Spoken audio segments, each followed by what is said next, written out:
Let me begin by saying that small talk is huge. I mean it. Take, for example, the workplace. Did you know that small talk begins even before you get the job?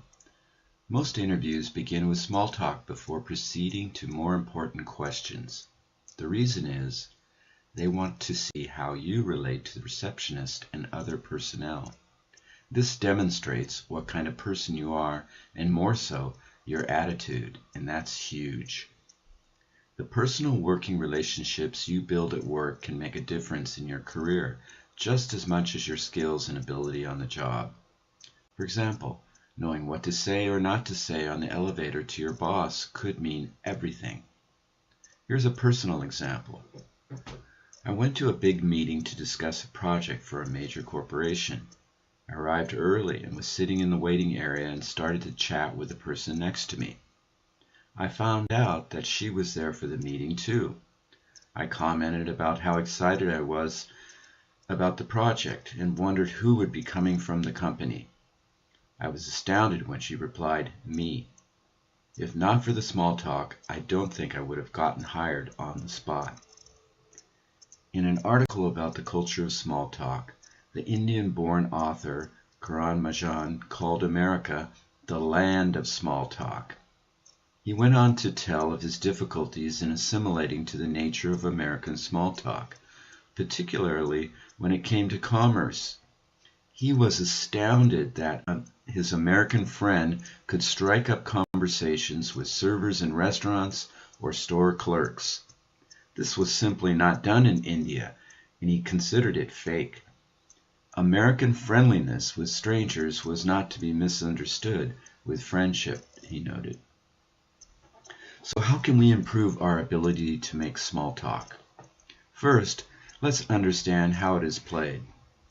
In the workplace, small talk builds relationships, and which are not always dependent on social or job status.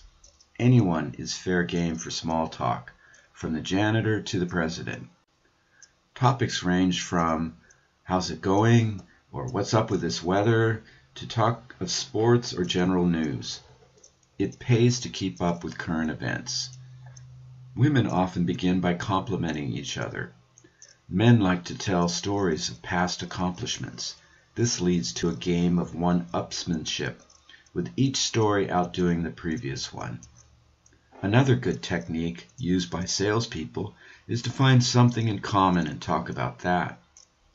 Often people will reveal something personal, but not too personal, just enough to make you appear human. As language learners, we're always good observers, and you can benefit by paying attention to native speakers and their small talk. What do they talk about? How do they keep the conversation going? Take notice the next time you're in a store, restaurant, or coffee shop, and you might walk away with some good tips for your own language bank. Finally, there are some don'ts to the game of small talk. Don't talk too long. Know how to end the conversation. "Hey, I better get back to work. Nice talking to you."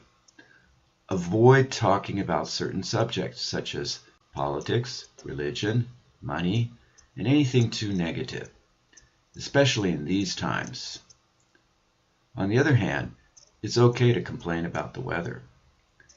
In the end, small talk might not get you a job or change your life, but it's a key to fluency and a valuable tool at work and your social life. In other words, it may be small in length and complexity, but it's huge in value.